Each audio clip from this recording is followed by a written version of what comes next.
Isa lang masasabi ko, this one's a vibe. Like, as soon as I sprayed it, I was like, oh dear, she understood the assignment.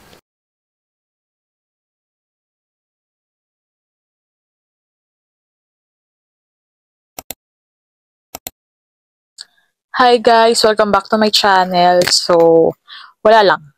Gusto ko lang gumawa ng video today kasi sayang naman yung outfit ko. Yung makeup. Sayang yung aura actually. Look. Ang ganda ng top ko, no? Ang laki ng flower. So, ayan. Pinakita ko muna sa inyo yung flower ko. So, ayun. Galing na ako sa event kanina. Related siya sa perfume. It's a high-end perfume. So, ang gusto kong itakal ngayon is yung budget-friendly na perfume na lately ginagamit ko talaga siya at tinitipid ko kasi ang bango.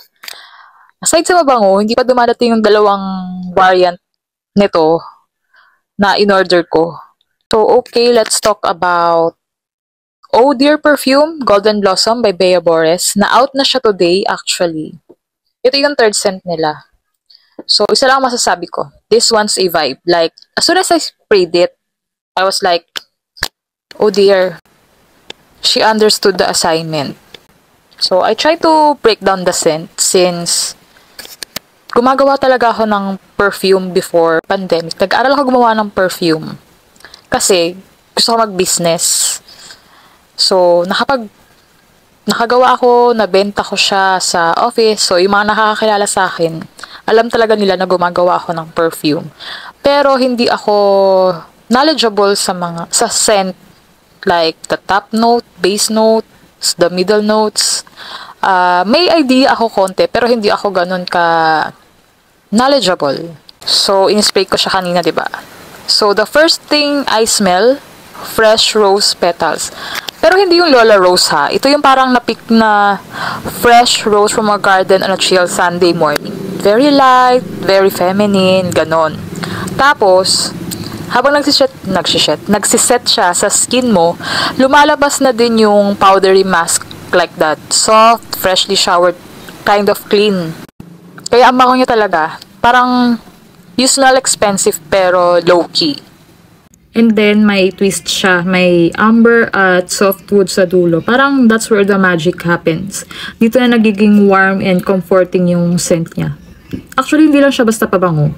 It becomes a signature scent kind of moment. Yung mood nito or yung vibe niya sa akin actually, Golden Blossom smells like a, alam mo yun, soft girl who knows her worth, ganon, yung sweet, hindi push over, yung pupunta siya or papasok siya sa room mo ng tahimik lang, pero manonotice mo siya, alam mo yun. When it comes to longevity or yung wear test niya, actually ginagamit ko to sa office 2 to 3 times a week, tapos 3 to 4 spray lang from 7 to 4:30. Maalis ako sa bahay ng 6 a.m. Ayun. So, 6 a.m. bago umalis, nag-spray na ako.